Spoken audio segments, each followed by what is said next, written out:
నేను చెప్పేది ఒకటే, మనం ఏదైనా తప్పు చేయాలంటే 10కి 100 సార్లు ఆలోచిస్తాం. ఇక్కడ మనం తప్పు చేయమని చెప్పడం లేదు, నిజాయితీగా న్యాయపరంగా ఏం చేయాలో అది చేయమంటున్నాం. తప్పు చేయాలంటే భయపడాలి, మనం కరెక్ట్గా ఉండడానికి ఎందుకు భయపడుతున్నాం? ఇది ఆలోచించాల్సిన అవసరం ఉందా? అసలు మీకు మీ మనిషికి జరిగిన అన్యాయం గురించి మాట్లాడడానికి ఎందుకు భయపడాలి? ఇదంతా విన్నాక మీరందరినీ ఇక్కడ చూస్తుంటే చాలా చాలా మనసు ఉప్పొంగిపోతుంది. ఇప్పుడు మనం న్యాయం వైపు ఉన్నామా అన్యాయం వైపు ఉన్నామా ఆలోచించాలి అంతే. మన డిసిషన్ మేకింగ్ అనేది చాలా సులభమవుతుంది. ధర్మం వైపు ఉన్నామా అధర్మం వైపు ఉన్నామా, మన కోసం పోరాడే మన షర్మిలమ్మ వైపు ఉన్నామా లేదా, మన కోసం పోరాడే షర్మిలమ్మ వైపు ఉన్నామా లేదా? మన కోసం పోరాడే మనిషి కావాలంటే మనం షర్మిలమ్మకు ఓటు వేసి గెలిపించుకోవాలి.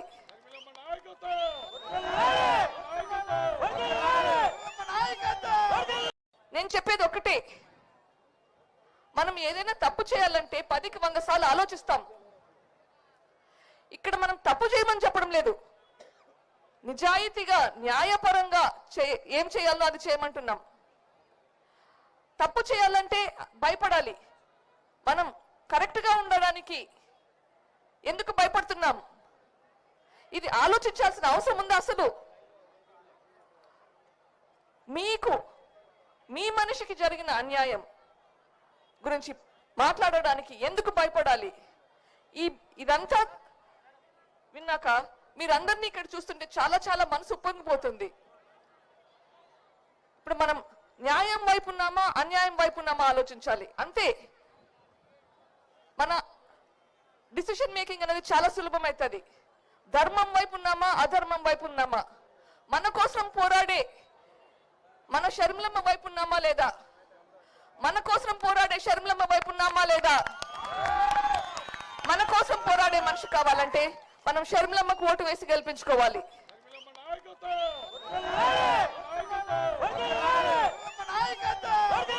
నేను చెప్పేది ఒకటే, మనం ఏదైనా తప్పు చేయాలంటే 10కి 100 సార్లు ఆలోచిస్తాం.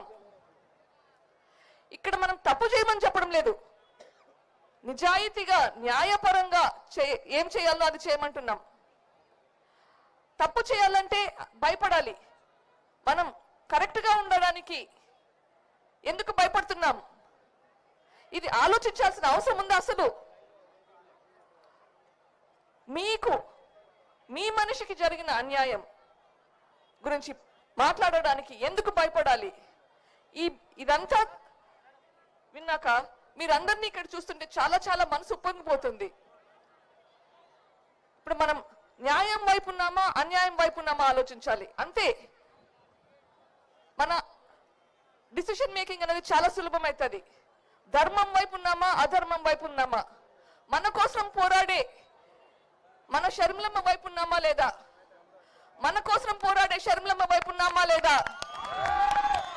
మన కోసం పోరాడే మనిషి కావాలంటే మనం షర్మిలమ్మకు ఓటు వేసి గెలిపించుకోవాలి.